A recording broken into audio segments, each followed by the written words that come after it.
Welcome friend, युक्ति ice पर आप सभी लोगों का स्वागत है। आज हम लोग बात करेंगे यूपीएससी स्टेट पीसीएस जो सीरीज चल रहा है, क्लासेस चल रही हैं, जो जिसका नोटिफिकेशन आप लोगों को दिया गया है, उस पर हम लोग आज परिचर्चा करेंगे। कल हिस्ट्री का टॉपिक स्टार्ट हो चुका था, आज पॉलिटी के एक सेगमेंट को लेकर हम लोग आएंगे। अब पॉलिटी और हिस्ट्री साथ में चलेगा, तो आप लोग जो भी इनरोल नहीं हुए, आप सबसे पहले इनरोल होइए।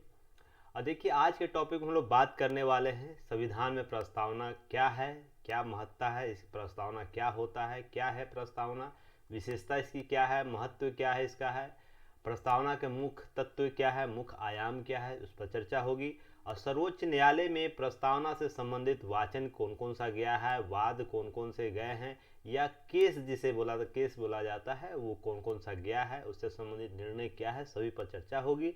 अब प्रस्तावना की विशिष्टताएं क्या है और विशेषताएं क्या है, इस पर हम लोग चर्चा करेंगे। और भारतीय प्रस्तावना जो है क्यों इतना महत्वपूर्ण है, उस पर हम लोग चर्चा करेंगे। आगे बढ़ने से पहले आप लोग सबसे पहले युक्ति आईएएस प्लेटफॉर्म पर आते हैं, तो सबसे पहले युक्ति आईएएस के यूट्यूब चैनल को लाइक करिए, शेयर कीजिए और सब्सक्राइब कीजिए।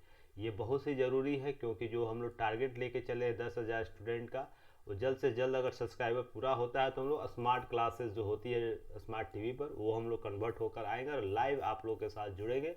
देखिए, बार कोड को स्कैन कीजिएगा, हमारे टेलीग्राम चैनल से डायरेक्ट आप जुड़ सकते हैं। और जो भी चीज़ें वहाँ दी जा रही है टेलीग्राम चैनल पर, आप वहाँ से प्राप्त कर सकते हैं। जैसे वहाँ पर आपको महत्वपूर्ण स्लाइड दिया जाता है, इंपॉर्टेंट लिंक दिया जाता है, साथ ही साथ जो भी इम्पोर्टेंट न्यूज होता है आप लोग को वहाँ पर कवर किया जाता है। आप चैनल को जरूर सब्सक्राइब कीजिए, बेल आइकन को भी दबाइएगा, ताकि सभी नोटिफिकेशन आप तक जल्द से जल्द पहुँचे। विजिट कर सकते हैं www.yuktiis.in पर। चलिए, एक नोटिफिकेशन आपको एक नया है। आज ये देखिए, एक प्रोग्राम रखा गया है, तो आप लोग इसमें ज़रूर शामिल होइएगा। Student UPSC state PCS student के लिए है, स्टूडेंट मीट प्रोग्राम रखा गया है। एग्ज़ाम ओरिएंट डिस्कशन किया जाएगा हमारे फैकल्टी के द्वारा, और ये आज ही होगा 25 अक्टूबर 2022 को। इसका कल से ही आप लोगों को स्लाइड शेयर किया गया है, तो आप लोग जरूर इस पर जुड़ जाइएगा।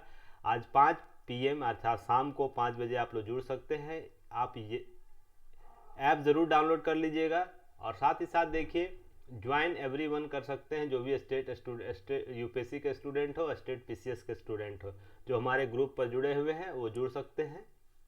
और जो भी होगी इससे संबंधित आपको एग्ज़ाम ओरिएंट डिस्कशन किया जाएगा। तो आप लोग जरूर शाम को इवनिंग आपको एक गूगल मीट का एक लिंक दिया गया होगा, आप लोगों को ग्रुप में, टेलीग्राम ग्रुप पर दिया गया होगा। उसको कुछ नहीं करना है, आपको शाम को 5 बजे जिनके मोबाइल पर इंस्टॉल करना, पहले गूगल मीट,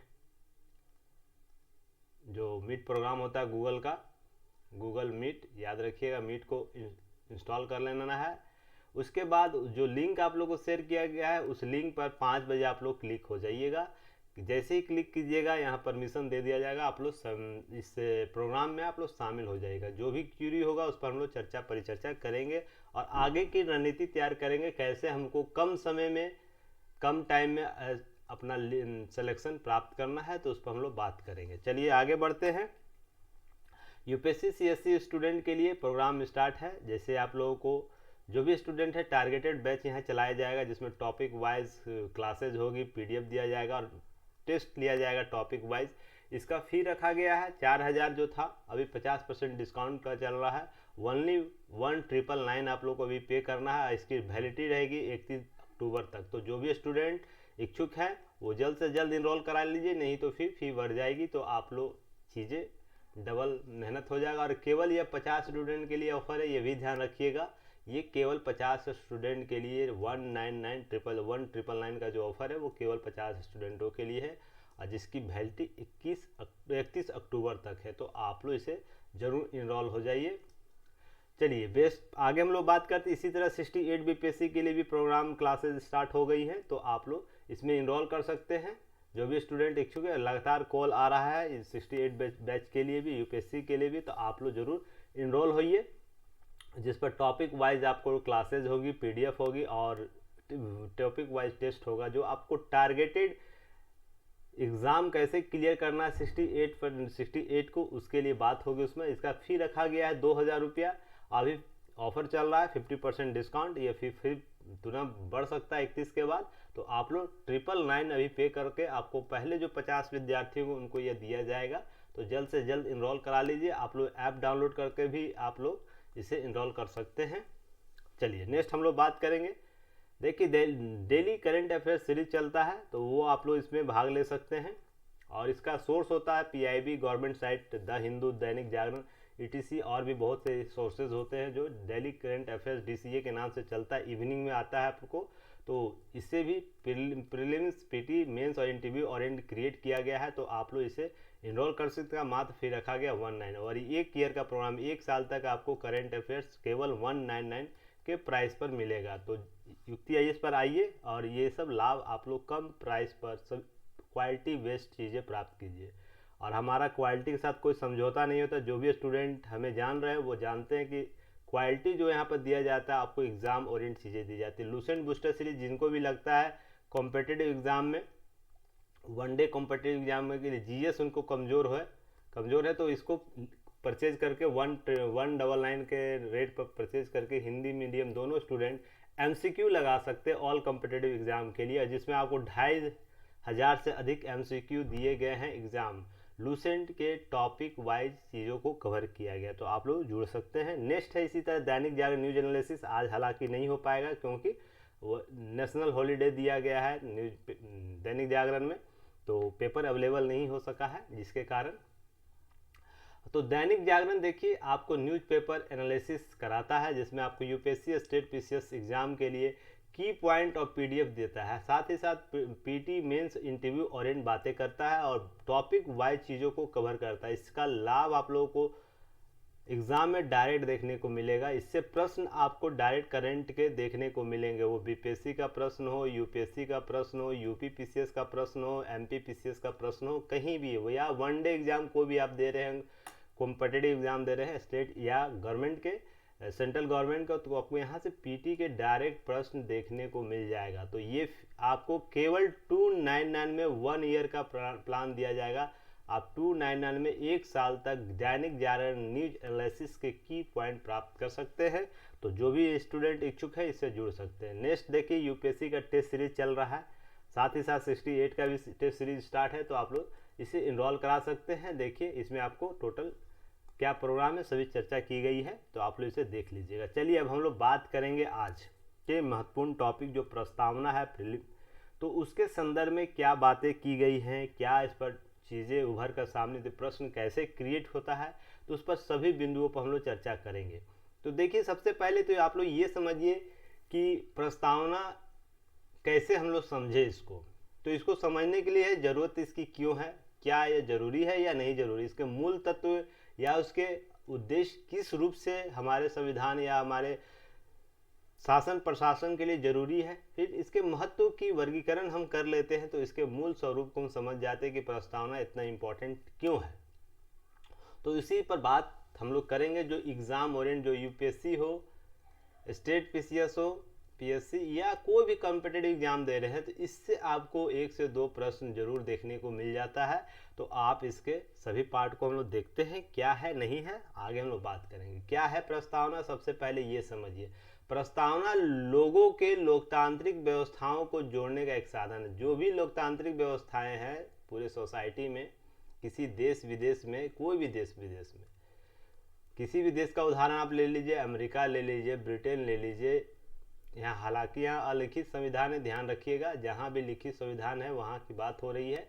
और साथ में कोई भी देश जहाँ पर लोकतांत्रिक व्यवस्थाएं कायम है, वहाँ लोगों को जोड़ने का एक साधन होता है प्रस्तावना। अगर हम मूल संविधान को नहीं पढ़ें, जो हमारा मान लीजिए 305 जो हमारा संविधान है 395 अनुच्छेदों वाला, और भी देशों के संविधान है, अगर उसके संविधान को हम नहीं पढ़ें, केवल प्रस्तावना के को पढ़ ले हम, उस संविधान किसी देश, मान लीजिए अमेरिका के संविधान के प्रस्तावना के पढ़ ले हम, तो उस देश की मूल प्रकृति को हम समझ जाएंगे कि उसके शासन प्रशासन की मूल प्रकृति क्या, वो किस दिशा में काम करता है। तो आप इसको इंडेक्स समझ सकते हैं, इंडेक्स के रूप में। जैसे आप कोई बुक खरीदने जाते हैं तो पूरी बुक को आप एक नज़र में दुकान में तो देख नहीं पाते हैं, तो उसको देखने के लिए उसका इंडेक्स आप खोलते हैं ना, इंडेक्स आप देखते हैं पहले पृष्ठ पर कि उसमें टॉपिक क्या है, टॉपिक के अंदर कौन कौन से चीज़ों की चर्चा की गई है। तो प्रस्तावना भी सेम इसी प्रकार का कार्य करता है। प्रस्तावना यह बताता है कि उस देश का शासन प्रशासन व्यवस्थाएं कैसे काम कर रही है, किस दिशा में काम कर रही है, सभी डायग्राम को यह समझा देती है। यह छोटा सा प्रस्तावना। तो ध्यान रखिएगा ये सब चीज़ें आपको एक लाइन में अगर कहीं पूछा जाए तो प्रस्तावना को मूल क्या है। प्रस्तावना तो आप सीधे बोलिएगा लोकतांत्रिक व्यवस्थाओं से जोड़ने का एक साधन है। संविधान के आदर्शों, सरकार के स्वरूप, संविधान के स्रोत, संबंधित प्रावधान और संविधान के उत्तरोत्तर उद्देश्य को स्पष्ट करने वाली कुंजी है। एक तो संविधान लागू हो गया उस दिन, संविधान में जो चीज़ें हैं लागू जिस दिन हुआ उसकी प्रकृति क्या थी, ये इस पर चर्चा करता है। दूसरा चर्चा करता है कि संविधान कैसे कार्य कर रहा है, ये भी चर्चा करता है। तीसरा करता है कि बाद में मान लीजिए 1950 के बाद हमारा संविधान का प्रकृति कैसा होगा, या उद्देश्य में मान लीजिए 2050 में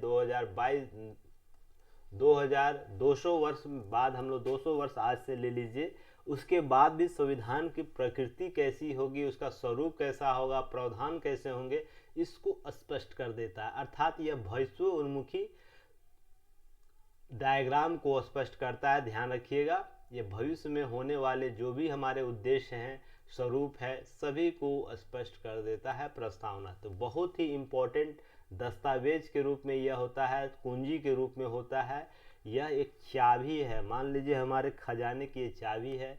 अगर इसका कुछ भी संविधान को समझना है तो इसके मूल प्रकृति को पढ़ लीजिए तो समझ में आ जाएगा कि संविधान हमारा काम कैसे कर रहा है। अब हम लोग बात करेंगे विशेषता, इसका महत्व क्या है, यह क्यों इतना महत्वपूर्ण है, इसके डायग्राम को समझेंगे, इसके एस्पेक्ट को समझेंगे। तो सबसे पहले ये आप ये चार्ट देखिए जिसमें गणतंत्र चर्चा की गई है, संप्रभु चर्चा की गई, समाजवादी की गई है, प्रजातांत्रिक की गई है, धर्मनिरपेक्ष की गई है। देखिए मूल रूप से हमारे प्रस्तावना के यही 5 स्वरूप है, महत्व है या उद्देश्य इसके हैं। कहने का अर्थ है कि संप्रभु, हमारे संविधान द्वारा प्रस्तावना द्वारा एक संप्रभु राष्ट्र की कल्पना की जाती है। गणतंत्र व्यवस्था जिसमें जो प्रतिनिधि होगा वो चुना हुआ होगा, उसका राष्ट्र प्रमुख। प्रजातांत्रिक होगा, शासन का व्यवस्था क्या होगा, सभी लोगों का सहभागी होगा, प्रजातांत्रिक होगा। समाजवादी, आप विकासवादी लोकतांत्रिक गणराज्य में आप समाजवादी स्वरूप को भी अपनाएंगे जिसमें लोगों के समान महत्व को बढ़ावा देता है। कोई भी अमीर गरीब इसमें नहीं होगा, सभी एक ही धरातल पर होंगे। हालांकि देखिए यहाँ पर युक्त प्रतिबंध होता है, उस पर हम लोग आगे चर्चा करेंगे क्या होता है, पर मूल रूप से हमारा संविधान समाजवादी स्वरूप को अपनाए हुए। साथ ही साथ धर्मनिरपेक्ष है, बाद में पंथ निरपेक्ष भी आ गया। तो हम धर्मों के साथ साथ पंथों के साथ भी निरपेक्ष व्यवहार करते हैं। तो ये क्या है, सभी पर हम लोग आगे चर्चा करेंगे। तो देखिए विशेषता के संदर्भ में देखिए, प्रस्तावना संविधान की आत्मा माना जाता है। यह आत्मा है, आत्मा के बिना शरीर कोई कल्पना नहीं हो सकती, इसलिए आत्मा बहुत जरूरी है। इसलिए संविधान तभी जिंदा है जब यह प्रस्तावना है। दूसरा, किसी राष्ट्र के नागरिकों को समान इच्छा को प्रस्तावित करता है। रूसो के अनुसार, एक विचारक थे रूसो, उनके अनुसार यह कहा जाता है किसी राष्ट्र के नागरिकों की समान इच्छा क्या है, इसको जानना है तो प्रस्तावना को पढ़िए, क्योंकि प्रस्तावना में उन्हीं शब्दों का वर्गीकरण होता है जो समान इच्छा के तहत नागरिक अपने आचरण में व्यवहार करती है। तो रूसो जो विचारक थे उनके अनुसार यह कहा गया। तो ये सब कोटेशन है, याद रखिएगा, एग्जाम में डायरेक्ट पूछता है। साथ ही साथ यह संविधान निर्माताओं के मानसिकता को समझने की एक कुंजी है कि किस संदर्भित आयामों में जो संविधान निर्माताओं ने संविधान का निर्माण कर रहे हैं या किए हैं, तो उनकी मानसिकता किस दिशा की ओर थी। मानसिकता कहने का मतलब उनके सोचने विचारने या किसी विषय वस्तु पर वाचन करने के लिए किन आधारों को महत्व दिया गया था, उनकी मानसिकता को समझने का एक कुंजी है। यह संविधान निर्माण की प्रक्रिया से लेकर संविधान के आत्मार्पित और क्रियान्वयन, हम जब उसे अनुग्रह करते हैं उसके क्रियान्वयन की प्रक्रिया की अवधि के बीच की एक कड़ी का कार्य करती है। जब तक संविधान नहीं लागू होता है उसके बीच के प्रस्तावना देखिएगा। ध्यान रखिएगा एक चीज़ कि किसी भी देश का संविधान अगर बन रहा है तो उसके बीच जो मान लीजिए आज का डेट है, मान लीजिए जैसे नेपाल के संदर्भ में हम आपको समझाते हैं, हाल ही में नेपाल का संविधान बना है लगातार लंबी प्रक्रिया के अनुसार। तो डायरेक्ट संविधान तो बन नहीं गया ना, उसके बीच लगभग 5 से 7 सालों का वर्ग लंबा अभ्यास रहा, या हमारा देश में ही 2 वर्ष से अधिक का समय लग गया। तो उसके बीच के शासन को चलाने के लिए क्या कुछ चाहिए, या ऐसे ही अपने मन मुताबिक संविधान सभा जो थी वो चलाएगी? नहीं, उसके लिए भी एक न्यूनतम संविधान के रूप में प्रस्तावना काम करती है कि इस बीच में जो संविधान बन रही है, संविधान लागू होगा, उसके बीच में क्या काम करेगा, तो प्रस्तावना ही काम करता है। तो यही है कि जब तक क्रियान्वयन हो रहा, आत्मर्पित किया जाएगा, उसके बीच के लेकर आपको एक कड़ी के रूप में कार्य करेगा। सारा प्रशासन अभिशासन इसी से निर्देशित होगा, इसी स्वरूप से निर्देशित होगा। तो ध्यान रखिएगा, यह संविधानवाद को विकसित करने का घोषणा पत्र है। अर्थात जो संविधान लागू हो गया है, संविधान लागू हो गया है, वो भविष्य में कैसा होगा इसकी अवधारणा को स्पष्ट करता है, और उसके मूल स्वरूप में परिवर्तन नहीं हो सकता। अर्थात हमारा देश संप्रभु है। तो ये आज भी आप पढ़ रहे होंगे, देखिए 1950 में भी पढ़े होंगे, जो व्यक्ति 50 में तैयारी कर रहे थे वो भी, और जो 2022 में तैयारी कर रहे हैं वो भी पढ़ेंगे, और जो आपको 2200 में अर्थात आज से 200 वर्ष बाद भी अगर पढ़ेंगे तो हमारे देश का स्वरूप क्या होगा? संप्रभु होगा, गणतंत्रात्मक होगा, समाजवादी होगा, प्रजातांत्रिक होगा, धर्मनिरपेक्ष होगा। या आने वाले भविष्य में और भी कुछ पॉइंट जुड़ सकते हैं, पर इन पॉइंटों को कम नहीं किया जा सकेगा, ध्यान रखिएगा। तो यह घोषणा होता है संविधानवाद का, अर्थात भविष्य के उन्मुख हमारा संविधान किस रूप से बदलेगा, प्रकृति करेगा, उसका मूल स्वरूप क्या होगा, सभी पर चर्चा अभी ही कर दिया जाता है। नेक्स्ट बात करेंगे, देखिए यहाँ पर यह डायग्राम बहुत ही इंपॉर्टेंट है। अगर इसे आप देख लेते हैं तो मेंस के साथ साथ पीटी के बहुत से प्रश्न यहाँ से सॉल्व कर देंगे।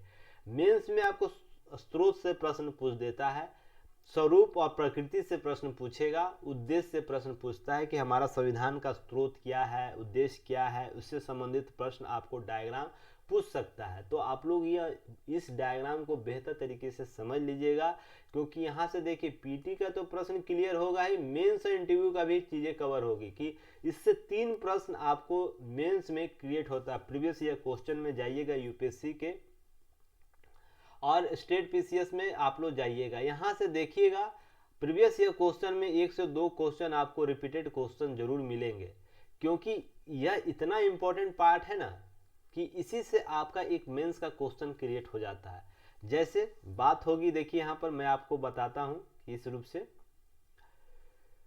देखिए, यहाँ स्रोत के संदर्भ में हम भारत के लोग अर्थात जनता से, तो आपसे प्रश्न डायरेक्ट पूछ देता है, भारतीय प्रस्तावना वर्णित स्रोत, हम भारत के लोग किस रूप से भारतीय प्रशासन के भविष्य उन्मुख उद्देश्यों को प्राप्त करने का एक साधन है। इस प्रकार से प्रश्न पूछा जाता है, पूछ सकता है। तो ध्यान रखिएगा, आपको इस प्रकार स्वरूप हमारे संविधान का क्या है, तो संपूर्ण प्रभुत्व संपन्न हम हैं। हमारा राष्ट्र किसी भी देश विदेशियों साथ को भी दबाव में काम नहीं करता है। हमारा आंतरिक और बाह्य जो नीतियां हैं स्वतंत्र हैं, हम उस रूप से काम करेंगे। समाजवादी है, पंथ निरपेक्ष है, लोकतांत्रिक है, गणतंत्रात्मक है और गणराज्य है। ध्यान रखिएगा, इसका हम लोग आगे वर्गीकरण करेंगे। फिलहाल मैं शॉर्ट फॉर्म में ये बता देता हूँ, आप लोगों को क्लियर कर दूं कि संपूर्ण प्रभुत्व संपन्न उस राष्ट्र को कहते हैं जो अपने आंतरिक और बाह्य दोनों नीतियों में स्वतंत्र हो। समाजवाद उस राष्ट्र को कहते हैं जिसमें सभी लोगों को समान व्यवहार के साथ अपनाया जाता है, उनके किसी के साथ भेदभाव नहीं किया जाता है। समाजवाद के यानी अर्थात सभी साधनों पर राज्य का अधिकार होता है, यह मूल मकसद है समाजवाद का। पर भारतीय देखिए, किसी भी देश में उसके प्रशासनिक और जो राजनीतिक अभिकरण है उसको युक्त रूप से चलाया जाता है कि वर्तमान हमारे स्वरूप क्या है। तो यहाँ पर युक्त कुछ प्रतिबंध आपको आगे देखने को मिल जाएगा, उस पर हम लोग चर्चा करेंगे। पर मूल रूप से यह समझिए कि हमारा संविधान समाजवाद है। तीसरा, पंथ निरपेक्ष हमारा संविधान है कि किसी भी भारत के किसी भी भूभाग में, किसी भी क्षेत्र में आपको किसी भी धर्म के साथ धर्म देखिए यहाँ का, एक सेकेंड मैं थोड़ा सा पेन सेलेक्ट कर लूँ। किसी भी धर्म और उसके पंथ के साथ भेदभाव नहीं करेगा राज्य, सभी के साथ न्यूट्रल व्यवहार करेगा, समान व्यवहार करेगा। इसका मतलब यह नहीं है कि धर्म की अपेक्षा करता है कोई भी, हमारा देश भारत धर्म की अपेक्षा करता है, वो सभी धर्मों को समान मानता है, समान व्यवहार करने का, सबको फलने फूलने का, सभी के स्रोत अपने विकसित करने के साधन विकल्प कराता है, अर्थात उसका ऐसा वातावरण देता है कोई भी राष्ट्र, कोई भी धर्म या पंथ एक दूसरे का अतिक्रमण न करे, सभी स्वतंत्र होकर अपना अपना आचरण करे, ऐसा कॉन्सेप्ट डेवलप करता। और बहुत ही विश्व में ऐसा विरले ही किसी राष्ट्र में मिलेगा जहां धर्म के साथ पंथों को भी स्वतंत्रता दी गई है कि हम उस रूप से काम कर सके। अब पंथ क्या होता है, मान लीजिए हिंदू में, हिंदू धर्म है तो बहुत से आपको पंथ मिल जाएंगे, जैसे कृष्ण वाले पंथ हो जाते हैं, शिव वाले पंथ हो जाते हैं, उसी प्रकार बहुत से पंथ आपको देखने को मिल जाए, शंकराचार्य, बहुत से चीज़ें मिल जाएंगे आपको पंथ। वैसे मुस्लिमों में भी है, वैसे ईसाइयों में भी है, तो सभी में है, जैनियों में भी है, बौद्धों में भी है। देखिए सभी में एक यह तो वर्गीकरण आपको मिल जाएगा, उपवर्ग मिल जाएगा, तो ये उसके साथ भी वर्गीकरण नहीं मिलेगा, उसके साथ भी आपको भेदभाव यहाँ नहीं मिलता है। नेक्स्ट है कि उद्देश्य क्या है, उद्देश्य हमारा न्याय प्राप्त करना है, तो राज्य का अर्थात भारत का। देखिए पॉलिटी में आप लोग को जब भी मैं राज्य बोलूँ ना, तो ये समझिएगा भारत के अंदर राज्य मत समझ लीजिएगा, देश को पॉलिटी में, इंटरनेशनल लॉ में किसी देश को राज्य बोला जाता है, अर्थात भारत है तो एक राज्य है, अमेरिका है तो एक राज्य है, ब्रिटेन है तो एक राज्य है, ऐसे ही ऑस्ट्रेलिया है तो एक राज्य है। ध्यान रखिएगा राज्य के संदर्भ में इनका वर्गीकरण किया जाता है। जब राज्यों में हम बोलेंगे तो होगा भारत के अंदर अन्य राज्य, ध्यान रखिएगा, मैं वहां पर वर्गीकरण आप लोगों को कर दूंगा, पर राज्य जैसे ही मैं बोलूंगा तो उस समय आप समझिएगा कि वो देश के बारे में बोला जा रहा है। तो थोड़ा सा आप लोग कोऑपरेट कीजिएगा इन सब चीज़ों को, ये सब की नोट्स आप लोग लिख लीजिएगा, राज्य किसे कहते हैं, तो इस प्रकार आप लोग को आगे कभी भविष्य में दिक्कत नहीं होगा। तो चलिए नेक्स्ट देखिए, यहाँ पर हमारे देश के अर्थात राज्य का उद्देश्य क्या होता है, न्याय देना, सामाजिक और आर्थिक और राजनीतिक न्याय देगा। सबसे पहले 3 न्याय की कल्पना हमारे प्रस्तावना में की गई है, ध्यान रखिएगा, जो उद्देशिका है उसमें 3 समाज न्याय की बात की गई। और ये देखिए पीटी में प्रश्न पूछा है यूपीएससी के, ध्यान रखिएगा, ऐसा ही नहीं मैंने लिखा ही नहीं, इसे लिखा नहीं है या डायग्राम में शामिल नहीं किया हूँ। ये सामाजिक, आर्थिक और राजनीतिक न्याय की बात करता है। स्वतंत्रता हमें कैसे मिलती है, विचार से स्वतंत्रता मिलेगी, अभिव्यक्ति की स्वतंत्रता मिलेगी, विश्वास की स्वतंत्रता मिलेगी, धर्म और उपासना की स्वतंत्रता मिलेगी, अर्थात हम विचारों से स्वतंत्र हैं, इस पर किसी भी राज्य का दबाव नहीं होगा, किसी भी संस्थाओं का दबाव नहीं हो सकता है। अभिव्यक्ति है, हमें अभिव्यक्ति है, मैंने आप लोग कितनी बार हेट स्पीच के बारे में चर्चा किया हूँ, दैनिक जागरण न्यूज एनालिसिस में आप लोग को पता ही होगा।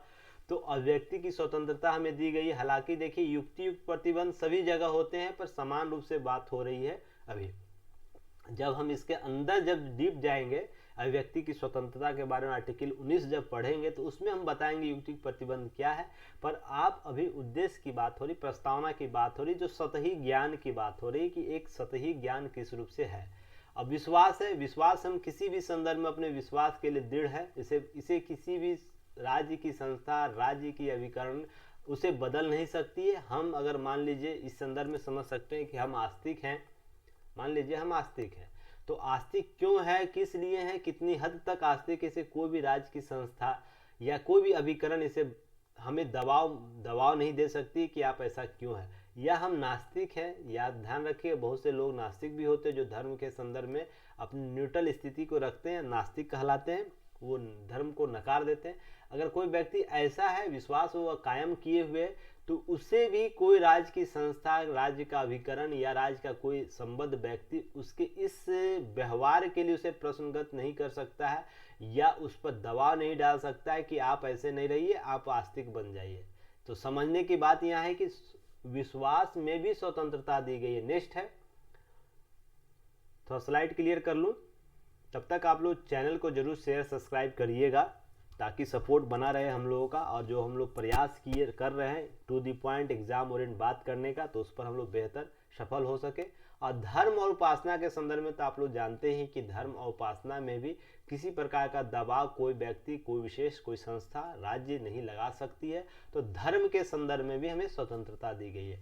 अब नेक्स्ट है प्रतिष्ठा और अवसर में समानता का अवसर दिया गया। अर्थात प्रतिष्ठा कहने का मतलब किसी प्रकार का, देखिए उपाधि दी जाती है ना, तो नाम के आगे उपाधि का वर्गीकरण नहीं किया। जैसे राय का उपाधि, दुर्लभ लाय की उपाधि, राजा की उपाधि, इस प्रकार पहले उपाधि दी जाती थी ना। उससे क्या होता था, विशिष्टता का प्रभाव देखने को मिलता था। तो इसके संदर्भ में व्यक्ति में अंतर हो जाता था कि कोई व्यक्ति एक राजा कहलाता था, कोई व्यक्ति एक उसके नीचे दर्जे का नागरिक कहलाता था। तो इसके संदर्भ में, इस प्रतिष्ठा के संदर्भ में, प्रतिष्ठान और के संदर्भ में आपको ये चीजें दी गई थी। और यहाँ पे एक शब्द और आता है प्रतिष्ठान। किसी भी देखिए प्रतिष्ठान में अवसर, आप देखिए यहाँ पर आप कहीं भी चले जाइए, निजी संस्थान में जाइए, सार्वजनिक संस्थान में जाइए, इसी के लिए मैंने यहाँ प्रतिष्ठा के पहले वर्गीकरण कर दिया। उसके बाद एक टर्मिनोलॉजी आता है प्रतिष्ठान में। तो निजी और सार्वजनिक संस्थाएं कहीं भी आप जा रहे हैं, वहां पर अवसर की समानता आपको देगी।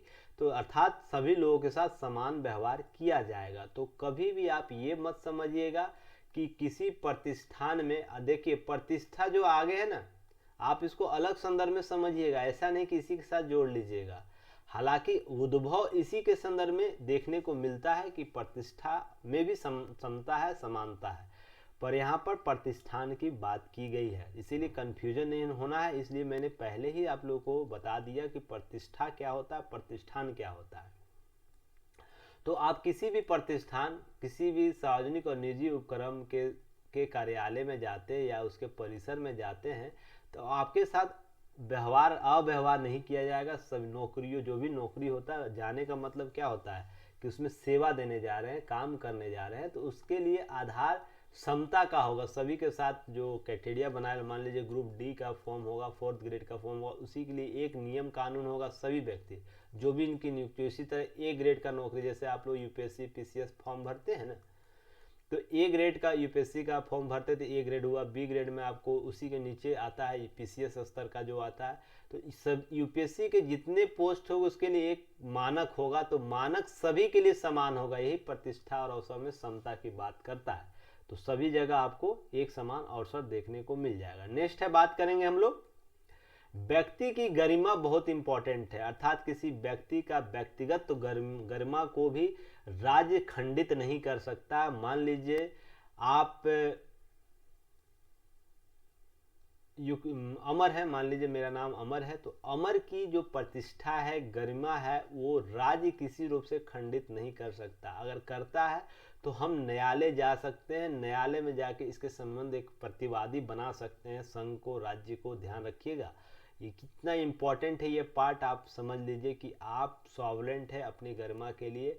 आपके गरिमा के संदर्भ में कोई भी संस्था, कोई भी अभिकरण राज्य का आपके गरिमा का ठेस नहीं पहुंचा सकता है। राष्ट्र की एकता, अखंडता को भी सुनिश्चित करना हमारे प्रस्तावना का मूल उद्देश्य है।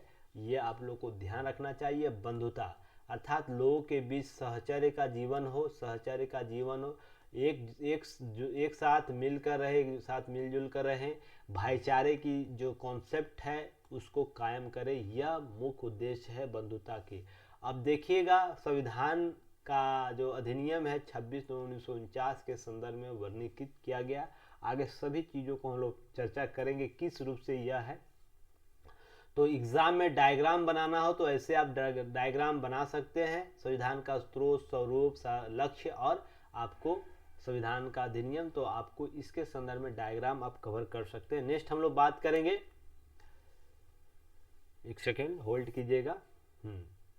अब देखिए, एक चीज याद रखिएगा कि संविधान की प्रस्तावना का इतिहास पहले जानिएगा।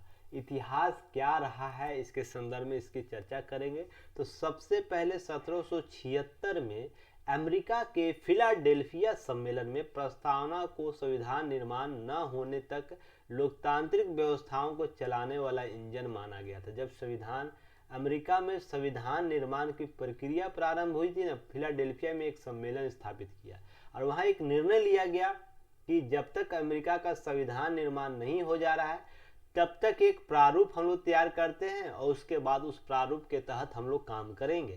तो यहीं पर ओरिजिन ऑफ प्रस्तावना का कॉन्सेप्ट होता है, यहाँ से ओरिजिन देखने को मिल जाता है कि अभी मैंने आपको क्या बताया, जब तक संविधान बन रहा है और संविधान लागू होने के बीच की एक कड़ी होता है प्रस्तावना। तो यहीं से समझिए ये कॉन्सेप्ट था। तो जो चीज़ें दी जाती हैं आप लोग को व्यवहारिकता समझाकर व्यवहारिक पक्षों को समझते हुए बताया जाता है कि आपसे प्रश्न पूछ देगा इंटरव्यू बोर्ड में, हम प्रस्तावना कितना क्यों इतना महत्व देते हैं। तो सभी महत्वों में से एक महत्व ये भी आपसे जानना चाहेगा इंटरव्यूअर कि ये टर्मिनोलॉजी आप यूज कर रहे हैं या नहीं कर रहे हैं, क्योंकि मूल जो स्वरूप है प्रस्तावना के यहीं से स्टार्ट होता है।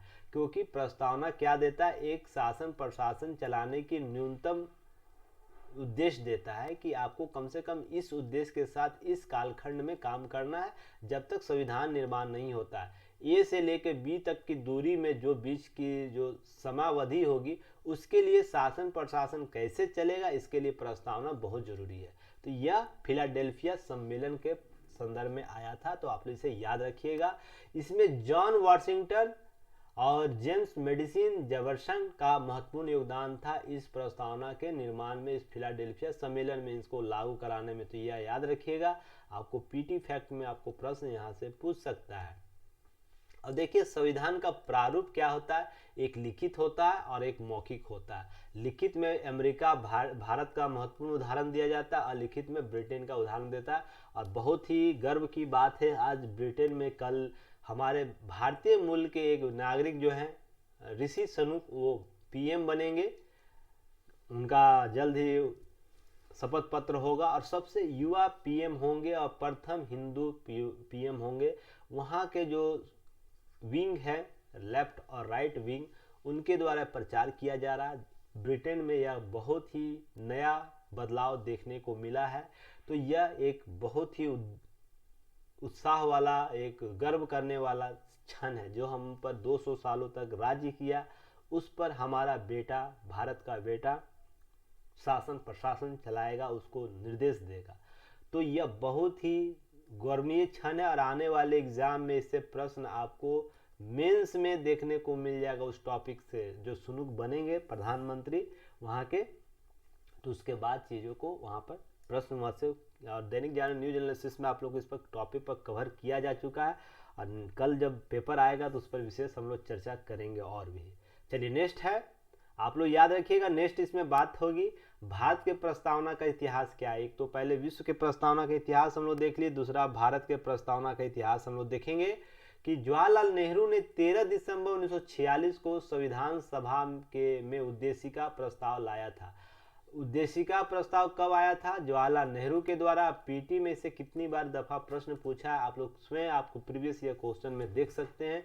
मुझे जहां तक याद है यूपीएससी में भी प्रश्न इससे पूछा गया। पीसीएस में वो बीपीएससी हो, यूपी हो, एमपी हो, राजस्थान हो, छत्तीसगढ़ हो, उत्तराखंड हो, कोई ऐसा पीसीएस नहीं हो जहाँ से यह इस टॉपिक से प्रश्न, इस स्लाइड से प्रश्न नहीं आया होगा। तो आप लोग इसे सीरियसनेस को समझिएगा। जो चीज़ें दी जाती है केवल एग्जाम ओरिएंटेड, जो एग्जाम में बार बार रिपीटेड होते हैं प्रश्न, जो एग्जाम में आने की संभावना होती है।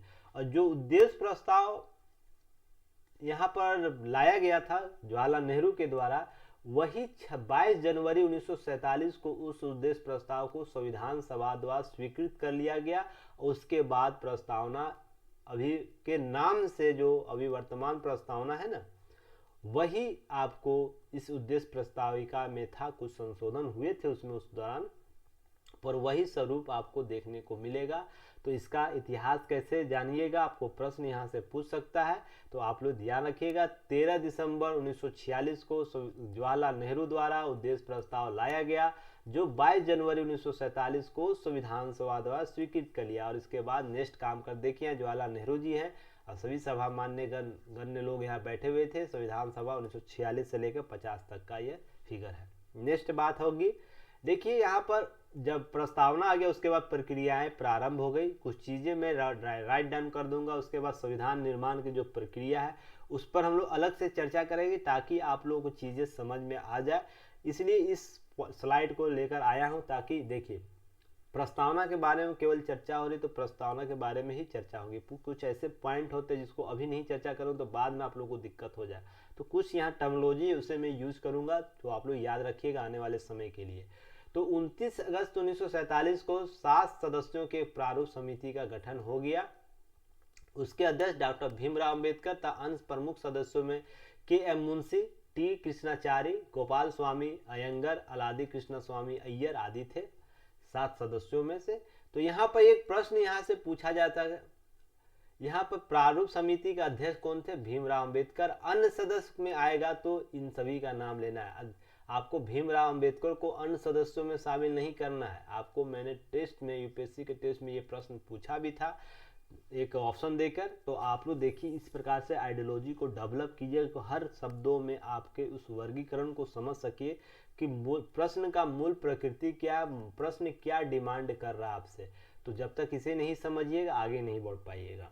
इस प्रारूप समिति में बी.एन. राव द्वारा प्रस्तुत प्रारूप के आधार पर कार्य करना प्रारंभ किया गया था। प्रारूप समिति जो बनी थी उसके बी.एन. राव द्वारा प्रस्तुत किया गया आधार के आधार पर इसे आगे बढ़ाया गया। एस.एन. मुखर्जी जो थे इस प्रारूप समिति को अंतिम रूप प्रदान करते हैं और जनवरी 1948 में भारत के वर्तमान संविधान का प्रारूप प्रकाशित किया जाता है और संविधान प्रारूप पर विचार करने के लिए 8 मई का समय दिया जाता है। देखिए अभी मैंने पिछले स्लाइड में क्या आपको बताया कि यहाँ पर 22 जनवरी, यहाँ देखिए कंफ्यूज मत होइएगा आप लोग, इसी के लिए मैं आप लोग को इस स्लाइड को लेकर आया था, नहीं तो बाद में देखिए होता है क्या कि आप लोग कंफ्यूज हो जाते हैं।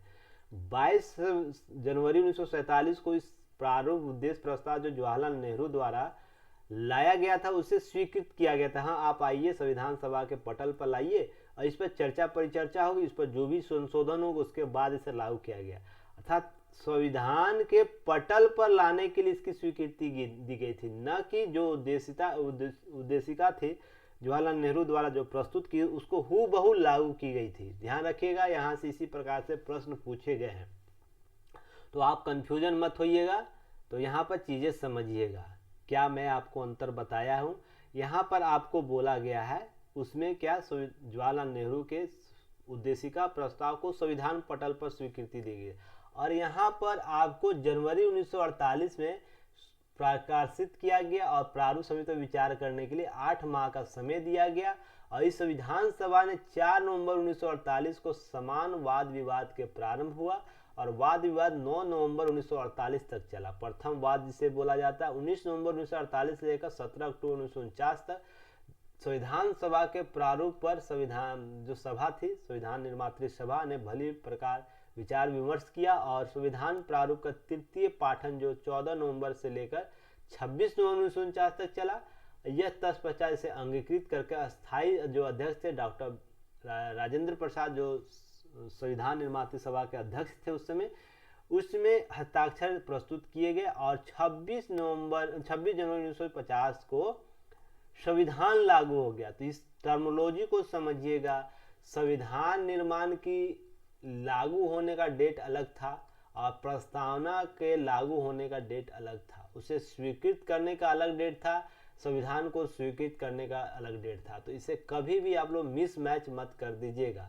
इसलिए मैं इस टर्मिनोलॉजी को इस स्लाइड को लेकर आया था कि ताकि आप लोग समझ लीजिएगा, नहीं तो बाद में आप लोगों के पास यही होता है कि सर प्रस्तावना कब लागू हुआ था और कब स्वीकृत किया गया, संविधान कब लागू हुआ था और कब स्वीकृत किया। तो आप सब चीज़ समझ गए होंगे, मैं उम्मीद करता हूँ। अगर फिर भी नहीं समझे होंगे तो बाद में हम लोग विशेष चर्चा इस पर कर लेंगे।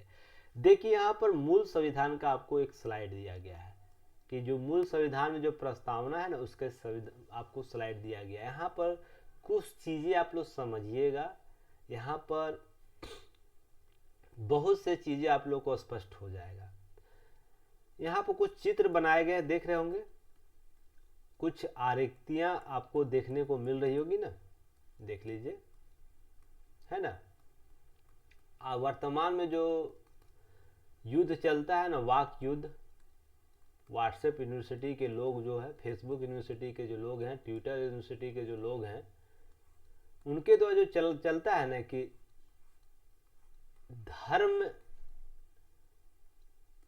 धर्मनिरपेक्ष राष्ट्र है, ठीक, इसमें किसी प्रकार का भेदभाव नहीं है, यही चलता है। और हिंदूवाद या मुस्लिमवाद राष्ट्र चलता है ना, ये बात आप लोग सुनते होंगे ना बार बार, मुस्लिम राष्ट्र बनाना है, हिंदू राष्ट्र बनाना है। तो कोई भी हिंदू चिन्हों का अगर अभी वर्तमान सरकार यूज करती है तो जो मुस्लिम वर्ग है उसका विरोध करते हैं और बोलते हैं कि देश को हिंदू राष्ट्र बनाने का प्रयास कर रहे हैं, बोला जाता है, आप लोग सुनते होंगे अक्सर। आप लोग मूल संविधान का आज है ना पीडीएफ आप लोग डाउनलोड कीजिएगा, नहीं तो मैं ग्रुप में शेयर कर दूंगा, ठीक है, आप लोग उसे देखिएगा तो पूरे स्वरूप में आपको ये सब चीज़ें नज़र आएंगी, जहाँ पर सभी धर्मों के, यहाँ तक कि आपको राम का नाम लिखा आपको यहाँ पर चीज़ें मिल जाएगी। दूसरा चीज़ है राम का जो वनवास था उसके चित्र मिल जाएंगे। इसी तरह आपको बहुत से डायग्राम देखने को मिलेगा, बहुत से धर्मों का डायग्राम देखने को मिलेगा। अर्थात मेरा कहने का मतलब यह है कि वर्तमान में जो चुल लोगों को काटे हुए ना धर्म के संबंध में, हमारा संविधान पहले से ही इन सब चीज़ों पर सजग था कि हमारे आने वाले जो लोग हैं किस रूप से विवाद उत्पन्न करेंगे, कौन कौन सी उत्पत्तियाँ, जो शब्दों का उत्पत्तियाँ यहाँ होंगे, वाक स्वतंत्रता के संबंध में क्या क्या लोग बोलेंगे, हेट स्पीच के संदर्भ में लोग क्या आगे जाके काम करेंगे। इसलिए संविधान के प्रस्तावना में कुछ चीज़ों का या पूरे संविधान में कुछ आकृतियों का वर्गीकरण कर दिया गया था कि आप बाद में विवाद मत कीजिएगा इस सब चीज़ों को लेकर। आपका कार्य है केवल शासन प्रशासन को सुचारू रूप से चलाने का। तो जो भी व्यक्ति विशेष अगर धर्म के नाम पर लड़ते हैं तो आप संविधान की मूल प्रति को दिखाइएगा। अगर आपसे कोई इंटरव्यू बोर्ड में पूछे तो आप स्पष्ट शब्द में कहिएगा कि हमारा राष्ट्र न हिंदू राष्ट्र है, न मुस्लिम राष्ट्र है, न कोई राष्ट्र विशेष है। हमारे संदर्भों में, हमारे संविधान के स्रोतों से यही पता चलता है कि हमारे संविधान में सभी धर्मों को समान रूप से व्यवहार दिया गया, समान अधिकार दिया गया है। हालांकि कुछ हिंदू विशेष आकृतियों का उल्लेख मूल प्रति में किए गए, इसका मतलब बिल्कुल यह नहीं कि यह हिंदू राष्ट्र कल्पना को जन्म देता है। यह इसलिए दिया गया है कि वो आचरण और व्यवहार में तुल्य है। कोई भी व्यक्ति विशेष उसे अपने जीवन में अगर उतारता है तो उससे उसका लाभ होगा, ध्यान रखिएगा, लाभ होगा, न कि उसकी हानि होगी। इस संदर्भ को बताता है। बाकी जो चीज़ें हैं सब तो मैं आप लोग को बार बार दैनिक जागरण न्यूज एनालिसिस में कवर करता हूं, पर आज स्लाइड था इसलिए मैं इन सब चीज़ों को स्पष्ट किया। और आप लोग मूल संविधान की प्रति डाउनलोड कीजिएगा तो वहाँ पर और चीज़ें आप लोग समझ में आ जाएगा। चलिए नेक्स्ट हम लोग बात करेंगे। और इसमें देखिए संविधान में बहुत सी चीज़ें दी गई है। जैसे आपको देखिए भारत के लोग संपूर्ण प्रभुत्व संपन्न लोकतांत्रिक गणराज्य, न्याय की बात करता है, सामाजिक आर्थिक राजनीतिक न्याय की, विश्वास है व्यक्ति विश्वास स्वतंत्रता के। और मैं इसे पढ़ दूं तो आपको इसमें मार्मिकता समझ में आ जाएगा। जैसे हम भारत के लोग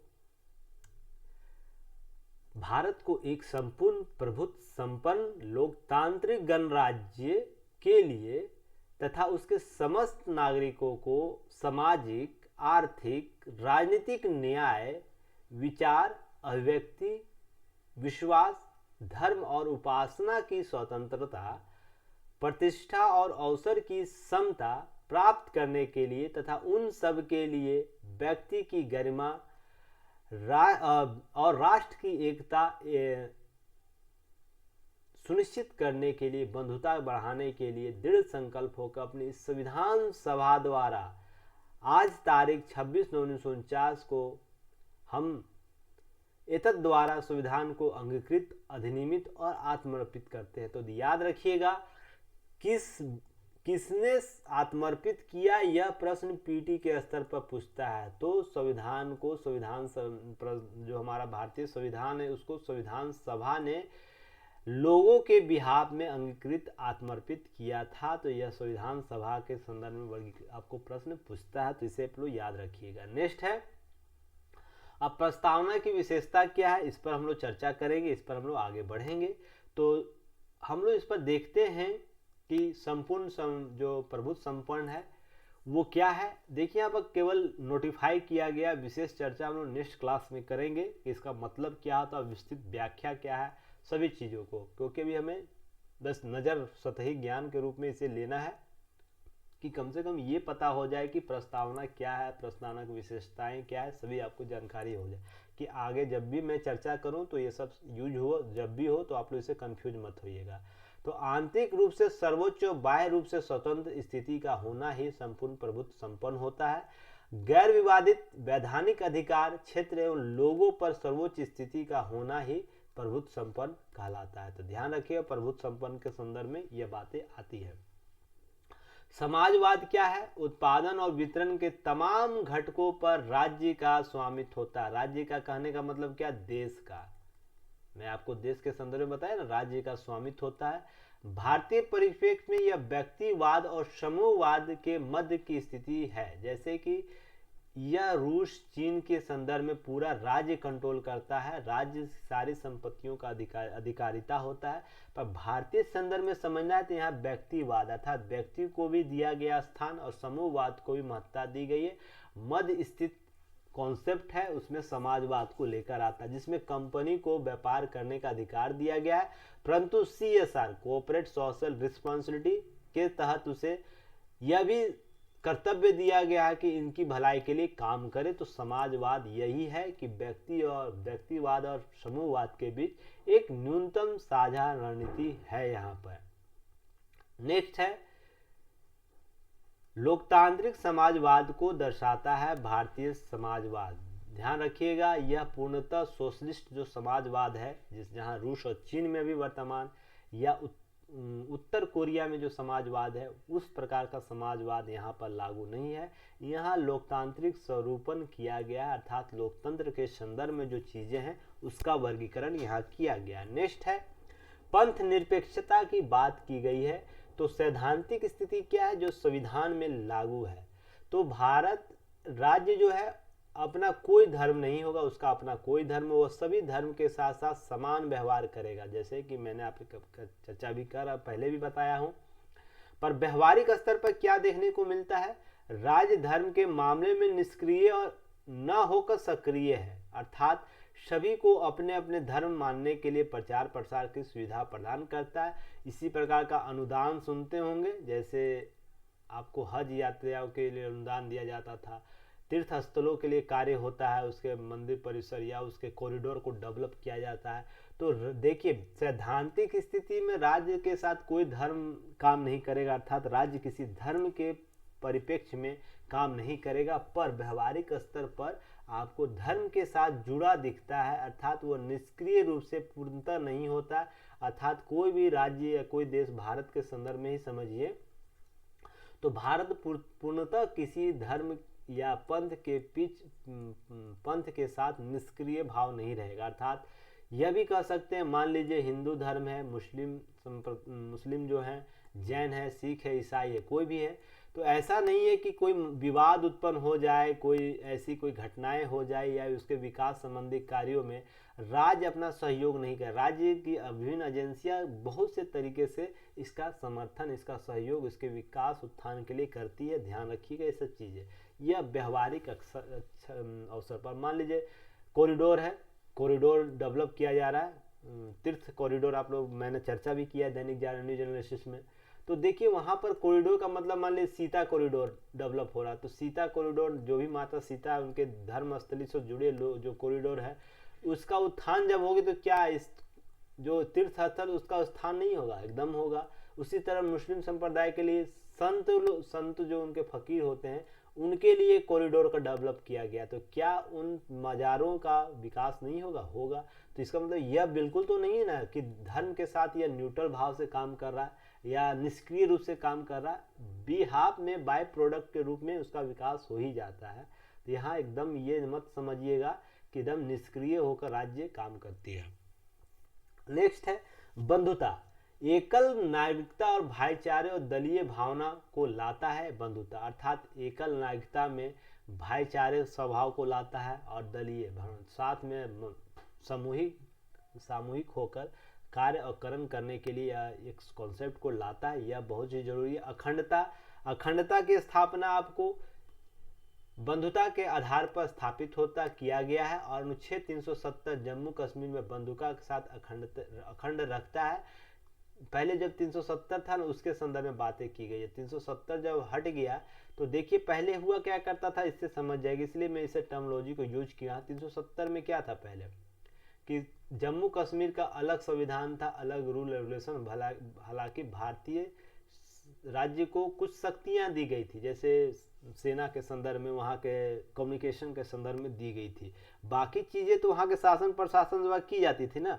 तो देखिए यहाँ पर बात यह है कि वो भी इस टर्मोलॉजी से अलग नहीं थी, वो बंधुता के साथ भारत के साथ अखंड थी, जुड़ी हुई थी। पर 370 के जब लागू हट गया तो क्या हुआ स्थिति, अब वो समान राज्यों के साथ व्यवहार, जैसे हमारे स्टेट्स हैं, भारत के बहुत से स्टेट्स हैं, वैसे वो कार्य कर रहा है, केंद्र शासित प्रदेश के रूप में कार्य कर रहा। पर उससे पहले इसी भावना के तहत वो जुड़ा हुआ था भारतीय राज्यों के साथ। चलिए नेक्स्ट बात करेंगे। नेक्स्ट है लोकतंत्र। लोकतंत्र बहुत ही इंपॉर्टेंट टर्मोलॉजी है, आप इसे याद रखिएगा। सैद्धांतिक रूप से यह लोगों के शासन से अभिप्रेरित होता है, अर्थात लोगों के शासन से जो शासन व्यवस्था चलाई जाती है उसे लोकतंत्र कहते हैं। पर व्यवहारिक स्थिति में क्या है कि संसाधनों के समान वितरण जो अपवादजनक स्थिति में सकारात्मक भेदभाव को बल देता है, अर्थात देखते होंगे आप लोग युक्त रूप से प्रतिबंध लगाया जाता है साधनों पर, उसके वितरणों पर। तो यह भी एक लोकतंत्र का आपको अपवाद देखने को मिल जाता है। तो सैद्धांतिक और व्यवहारिक स्तर पर दोनों पर अंतर आपको देखने को मिल जाएगा। गणराज्य के संदर्भ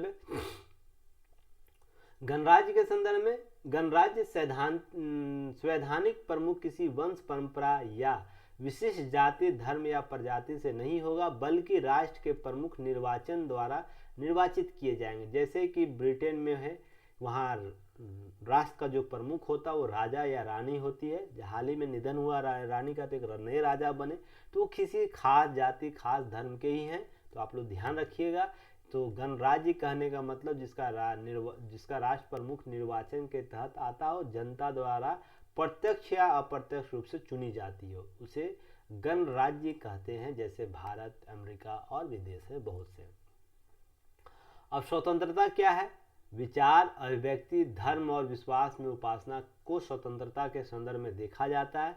सभी को कानून को गारंटी देता है, यह गारंटी देता है, लेकिन स्वतंत्रता उचित निर्बंधन के तहत वर्णित की गई है। युक्त निर्बंधन दिया गया समय समय पर, जो मैंने आपको दैनिक जागरण न्यूज एनालिसिस में बताया ना, युक्त प्रतिबंध। इसमें यूपीएससी से प्रश्न भी पूछा गया युक्त प्रतिबंध से, तो यही है निर्बंधन अधिकार। तो आपको देखिए, कहीं भी पढ़िए, दैनिक जागरण न्यूज एनालिसिस में जो की पॉइंट दिया जाता है बहुत ही इंपॉर्टेंट, वो सब पार्ट में आप लोगों को काम देगा। नेक्स्ट है न्याय। जस्टिस जॉन रॉल्स के सकारात्मक भेदभाव, एक विचारक थे इंग्लैंड के जॉन रॉल्स, उनके सकारात्मक भेदभाव पर आधारित न्याय की बात करता है। सकारात्मक भेदभाव कहने का मतलब कि हम एक ऐसे कॉन्सेप्ट को डेवलप नहीं करेंगे जो राज्य एक तरफा व्यवहार करे, उसमें व्यक्तियों की विशिष्टता, व्यक्तियों का अधिकार सुनिश्चित होना चाहिए। तो सामाजिक न्याय में क्या है न्याय, ये पहले जानिए। जाति, धर्म, भाषा, लिंग आदि के आधार पर भेदभाव से रोकना इसका सामाजिक न्याय का उद्देश्य है। आर्थिक न्याय, संपदा, आय, संपत्ति आदि के आधार पर भेदभाव को दूर करना अथवा किसी प्रकार से लोगों को उच्च नीच के दर्जे से कम करना। राजनीतिक न्याय अर्थात राजनीतिक आश्रय, मतदान, राजनीतिक संरचना, एक न्याय सुनिश्चित करना है उसमें, अर्थात किसी भी व्यक्ति को राजनीति में आने से रोका नहीं जा सकता। राजनीतिक जो अभिकरण कार्य करते उसमें उसे रोका नहीं जा सकता, अर्थात सभी को समान आचरण करने का शक्ति दिया जाएगा। नेक्स्ट है आपको समता। समता है प्रतिष्ठा और अवसर की समता दी जाएगी प्रतिष्ठानों में, ध्यान रखिएगा, प्रतिष्ठानों में समता के अवसर दिया जाएगा। जाति, वर्ग, लिंग, जन्म स्थान के आदि भेदभाव समाप्ति की जाएगी। साथ ही साथ कानून में सक्षम समता प्रदान किया गया था, कानूनों में भी अधिकार दिया है सभी के साथ समान व्यवहार हो।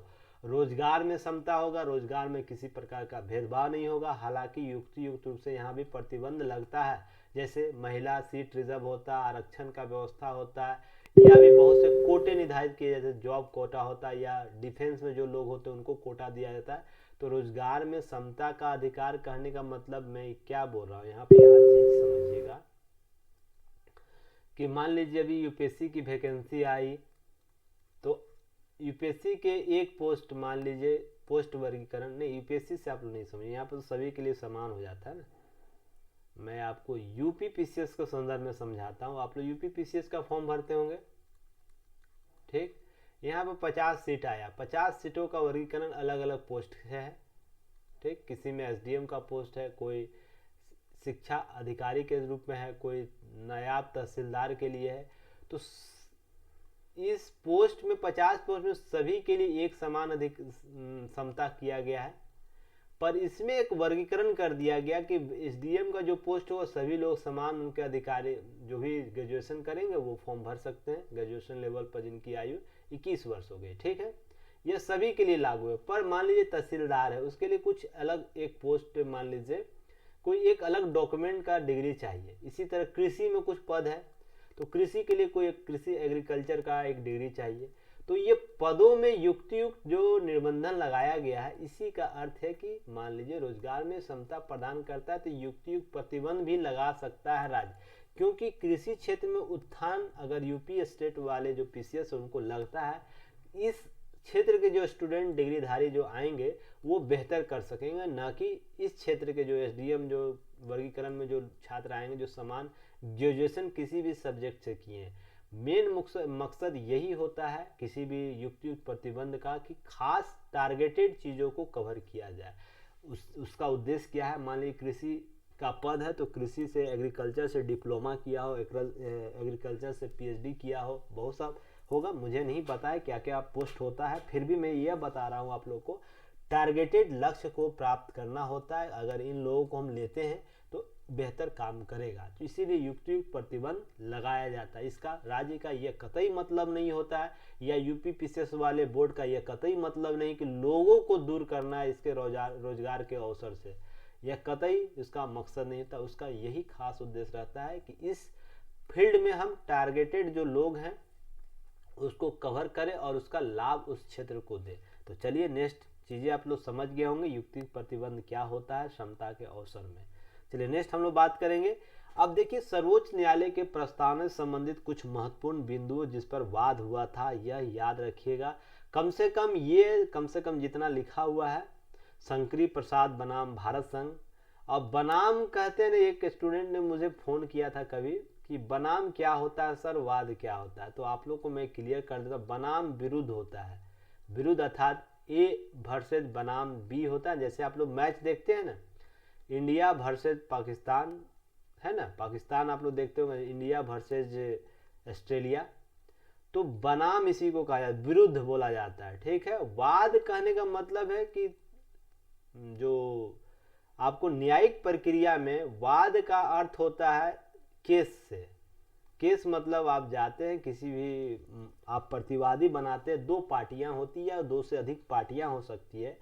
तो मान लीजिए आपका नाम राम है, राम बनाम भारत संघवाद, अर्थात राम ने केस किया भारत सरकार के किसी एजेंसी में, अभिकरण में, या डायरेक्ट भारत सरकार को, तो उनके विरुद्ध यह वाद चल रहा है, राम बनाम भारत संघवाद।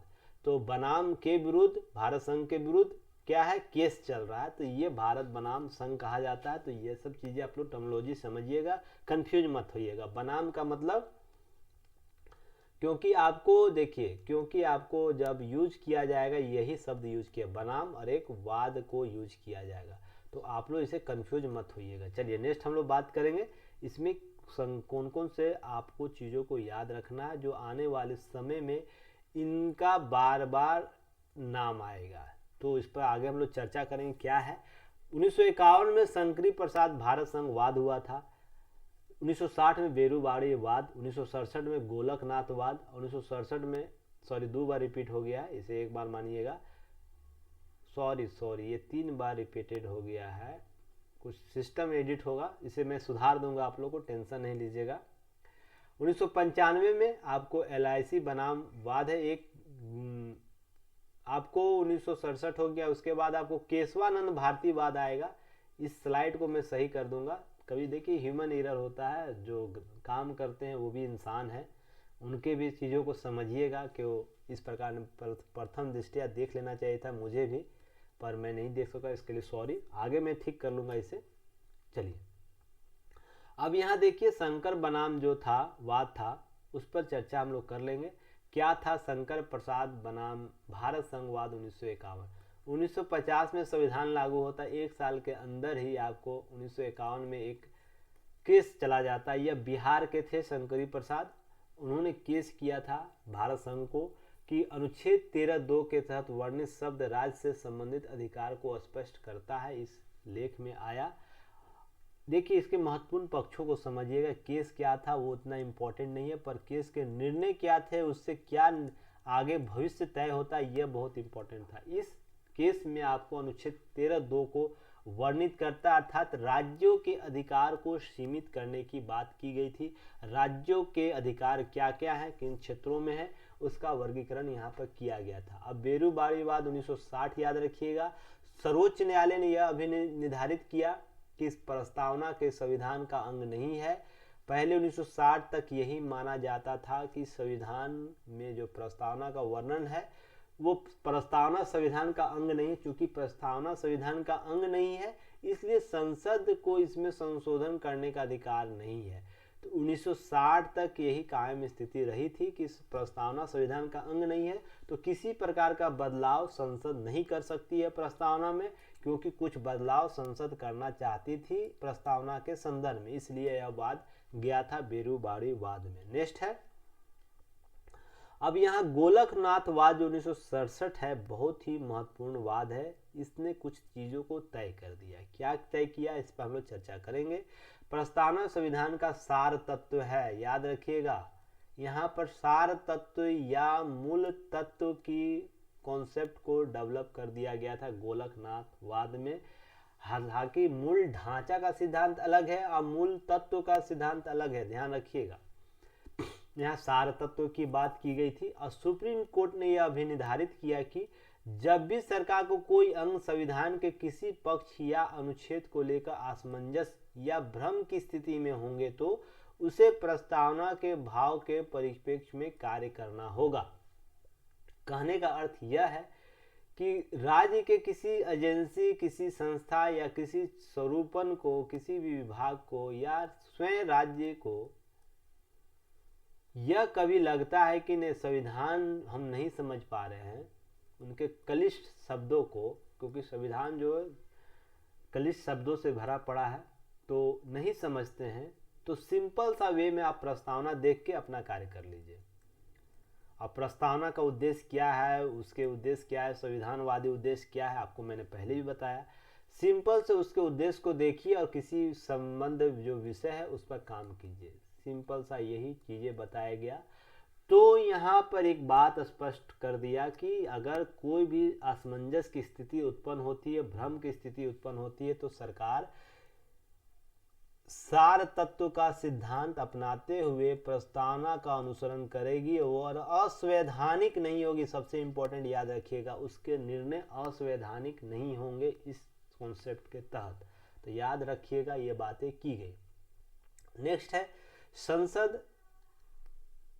देखिए संसद ने फिर क्या किया, संसद प्रक्रिया स्वरूप 24वां संविधान संशोधन 1971 लाता है। अनुच्छेद 13 और अनुच्छेद 368 में संशोधन करके अनुच्छेद 370 के अंतर्गत संसद को मौलिक अधिकार सीमित करने अथवा किसी भी अधिकार को वापस लेने का अधिकार संसद को यह निर्धारित कर देता है। इसी के परिप्रेक्ष्य में गोलकनाथ वाद के परिप्रेक्ष्य में संविधान संशोधन 24वां आता है और उसके बाद बहुत से कार्य किए जाते हैं। देखिए टर्मिनोलॉजी आता है, आपको मेंस में पढ़ना है, न्यायपालिका बनाम कार्यपालिका। तो कार्यपालिका कहने का मतलब है और न्यायपालिका बनाम विधायिका, दो कॉन्सेप्ट आपको पढ़ने हैं मेंस में। तो न्यायपालिका बनाम विधायिका क्या काम करती, किस रूप से एक दूसरे का काउंटर काम की है, तो उस पर एक टॉपिक है, एक आपको विस्तृत क्लास होगी उस पर। तो उस समय हम लोग चर्चा करेंगे कि प्रतिक्रिया स्वरूप क्या है। अर्थात कोई निर्णय आता, न्यायपालिका को निर्णय देता है, तो देखते हैं केंद्र सरकार या राज्यों की सरकार स्टेट में कुछ ऐसा संशोधन अधिनियम लाती है जिसके एवज में उसको रोका जा सके। और देखिए 1900 जब तक मूल ढांचा नहीं आया था ना, तो यह तब तक ऐसी प्रक्रियाएं बहुत सी चली थी कि केंद्र की सरकार उसके एवज में कुछ संशोधन ला देती थी, संविधान संशोधन, और कुछ कार्य करती थी, और न्यायपालिका उसे असंवैधानिक घोषित कर देता था। तो इसी में शक्ति संतुलन का कार्य चलता रहा जब तक मूल ढांचा का संविधान नहीं आ गया। तो ध्यान रखिएगा, तो ये चीजें आपको देखने को मिलेंगी उस समय तक। हालांकि अब मूल ढांचे के संदर्भ में बहुत सी चीजें बदल चुकी है, वो क्या है उस पर हम लोग आगे चर्चा करेंगे। और किसी भी प्रकार के संदेह को स्पष्ट करने के लिए संसद को यह शक्ति दी गई कि वो इस प्रकार के बदलाव कर सकते हैं कि जो अनुच्छेद 13 है उसके अंतर्गत, या 368 जो संविधान संशोधन के तहत शक्तियां दी गई है, उसमें मूल अधिकारों में भी आपको परिवर्तन कर सकती है। पर पहले क्या था, मूल अधिकारों में परिवर्तन करने से पहले आपको बहुत सी चीज़ों को ध्यान में रखना पड़ता था। हालांकि मैंने एक देखिए एक स्लाइड में यहाँ छोड़ दिया, ये आप ये चीज़ को डायग्राम को देखिएगा, इससे बहुत सी चीज़ें आपको कवर होंगी। देखिए यहाँ पर क्या था, गोलकनाथवाद जो पंजाब राज्य केस था, पंजाब में पहले केस हुआ था, फिर आपको सुप्रीम कोर्ट गया था, सुप्रीम कोर्ट में बेंच बैठा और उसके बाद इसकी जांच हुई थी। देखिए क्या किया था, बेसिक स्ट्रक्चर के बारे में, बेसिक स्ट्रक्चर के संदर्भ में आपको सार तत्व के संदर्भ में कुछ बातें की थी। First case of judicial activism अर्थात न्यायिक प्रक्रिया के संदर्भ में आपको पहला केस यह था गोलकनाथ, क्योंकि डायरेक्ट जुडिशरी एक्टिविज्म की बात यहाँ हुई थी। आर्टिकल 13(2) लॉ अमेंडमेंट यहाँ लाया गया था संसद के द्वारा, इसी आपको गोलकनाथ के वाद के बाद first time judiciary has applied किया गया था, जुडिशरी जो अप्लाइड हुआ था कि हम न्याय से आगे बढ़कर काम करेंगे, जो संविधान में लिखा हुआ है, जो उसी के संदर्भ में केवल न्याय नहीं होगा, संविधान उन्मुख जो बातें होंगी, अर्थात जो समय समसामयिक रूप से प्रभावित वातावरण होंगे उसके संदर्भ में भी अब न्याय होगा। तो पहली बार जुडिशरी में जुडिशरी एक्टिविज्म नजर आई थी इसी संदर्भ में। फिर FR can not be any amendment, आप किसी प्रकार का फंडामेंटल राइट को अमेंड नहीं कर सकते, परिवर्तन नहीं कर सकते, इसी आर्टिकल इसी आपको वाद में देखने को मिला था। साथ ही आपको पॉजिटिव, आपको पोसेसिव, आपको रूल फॉलो करना है, डिक्लाइन द पोसेसिव रूल्स जो रूलिंग थी, आप किसी प्रकार का प्रो अप्रोच नहीं अपना सकते, आपको लोगों की भलाई के लिए लोक कल्याणकारी स्वरूप को अपनाना होगा।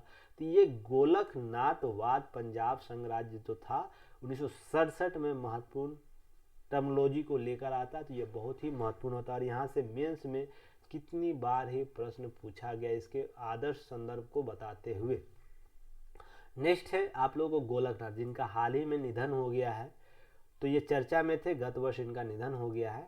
गोलकनाथ केशवानंद भारतीवाद, केशवानंद जी का, सॉरी गोलकनाथ में अभी बता रहा था उनका हो गया था, समझ में नहीं आया। चलिए केशवानंद जो इनका हाल ही में निधन हो गया है।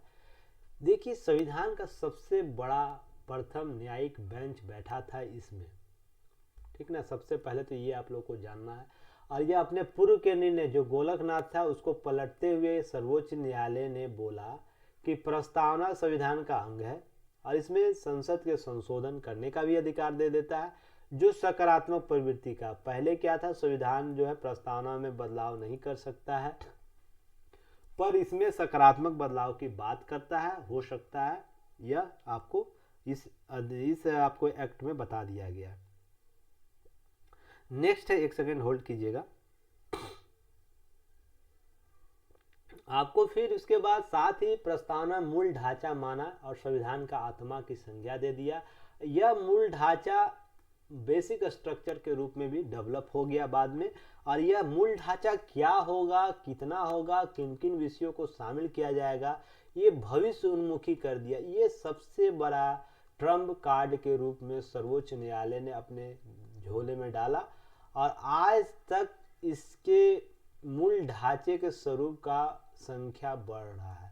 अर्थात पहले क्या मूल ढांचा होगा यह कोई डिसाइड नहीं करेगा, मूल ढांचा भविष्य में किस रूप से होगा वो न्यायालय तय करेगी समय समय पर। जो वाद आएंगे, जो केस आएंगे, उसके संदर्भों को ध्यान में रखते हुए। तो एक ट्रम्प कार्ड के रूप में इसे यूज करता है सर्वोच्च केशवानंद भारती वाद में। लास्ट है वामन राव भारत संघवाद। याद रखिएगा, यह तय किया इसने कि सुप्रीम कोर्ट मूल संरचना के सिद्धांतों को मानते हुए निर्धारित किया कि आधारभूत लक्षण जो है मूल ढांचा 24/4/2073 के बाद पारित होने वाले संविधान संशोधन अधिनियम पर भी लागू हो गया था। जो आपको मैंने बताया था ना 73 वाला जो कॉन्सेप्ट है, 81 में ये बात की गई थी कि 73 में मूल ढांचा जो लाया गया केशवानंद भारती, और लास्ट देखिए वीडियो आपको स्लाइड में 73 देख रही है, इस पर भी लागू हो जाएगी। जो संविधान पर जो संसद ने इसके विरुद्ध में जो नियम कानून लाए थे उस पर भी मूल ढांचा प्रभावित होगा या लागू होगा। तो यहाँ पर मूल रूप से यह समझिए कि संविधान ने तय कर दिया कि हम उत्तरोत्तर और पूर्ववर्ती दोनों निर्णयों में मूल ढांचा को लागू कर सकते हैं या न्यायिक निर्णयन में इसे शामिल कर सकते हैं। तो यह बहुत ही इम्पोर्टेंट था वामन राव भारत संघवाद। सुप्रीम कोर्ट इस यहाँ से इसको इतनी शक्ति मिल जाती है, इस रूप से न्यायिक अधिकार इसे प्राप्त हो जाते हैं कि व्यक्ति परख निर्णयों को करने के लिए इसे सक्षम बना दिया गया। यह संविधान के तहत चलती है, पहले केवल संविधान का रूप चलती थी।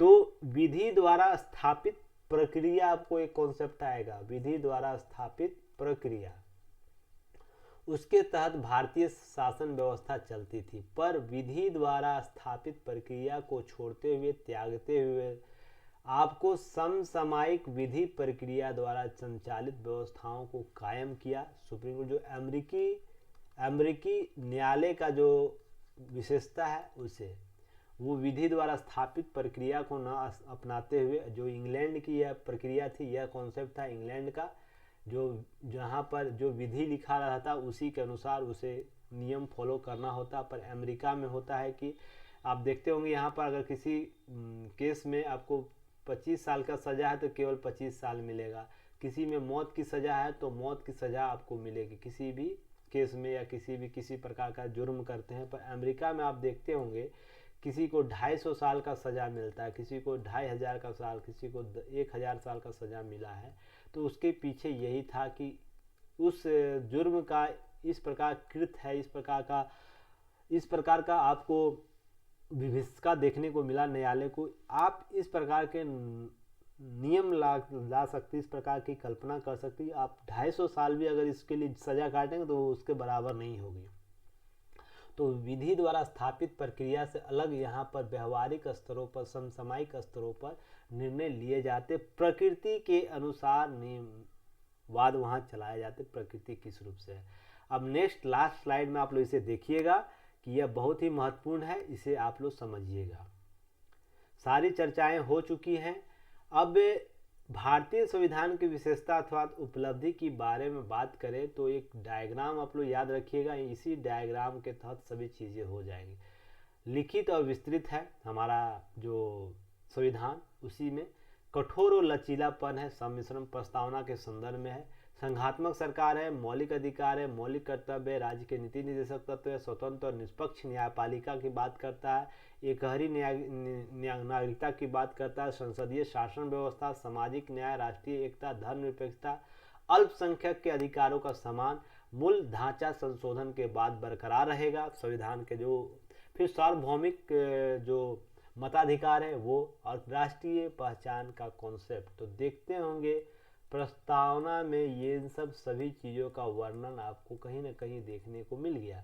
पर संविधान को जब हम लोग पढ़ते हैं तो इसकी विस्तृत व्याख्या, विस्तृत स्वरूप आपको देखने को मिलता है। तो प्रस्तावना यह तय कर देता है कि भविष्य में हमारा संविधान कैसा होगा।